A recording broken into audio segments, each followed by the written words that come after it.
Makinig. Makinig ang lahat ng may pandinig. Teka.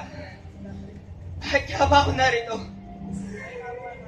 Kaya ako nahihilo dahil sa magulong mga nangyayari sa ating lipunan. Marami na hata. Marami na hatang nadadamay. Marami na hatang namamatay. Marami na hatang nakandusay sa daan. Marami nang gustong lumaban pero marami na din sumusuko.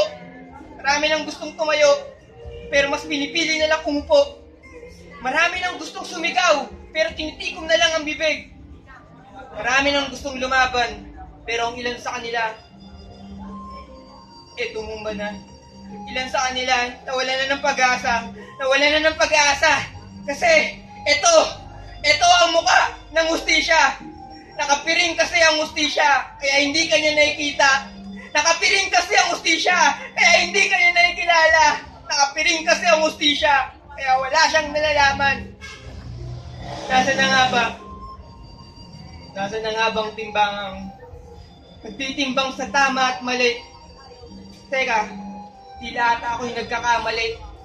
Dahil lang sa panahon ngayon, ang tama ay ginagawang mali. At ang mali ay ginagawang tama. Ilang buhay pa ba ang kailangan mawala para sa pagbabagong ipinangako? Ilang padre, di pamilya pa ba ang kailangan mawala para sa pagbabagong ipinangako? Ilang buhay pa ba ang mawawala para sa pagbabagong ipinangako? Ilan pa bang kapwa Pilipino mo ang makikita sa daan para sa pagbabagong ipinangako? Mga kapatid, tandaan nyo, sa panahon ngayon, ito na ang nagiging mukha ng ating hustisya. Wala nang batayan. Wala nang batayan ng hustisya sa panahon ngayon.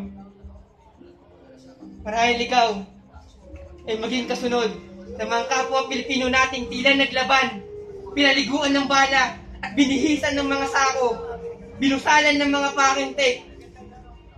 Nakakaawa. Nakakaawa. Ilan pa ba sila? Ilan pa ba? Ilan pa ba ang kailangan mawala? Natutuwa ka ba?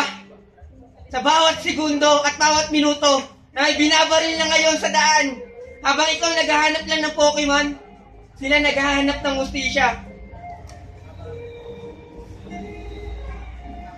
Dahil mga kapatid, tinadtad, ilantad, tinadtad, ilantad, tinadtad, ilantad ang mga taong tumadtad ng bala sa mga kapatid nating lumad upang tumingkad ang kulay bughaw dito sa bansang Mindanao. Maraming salamat po.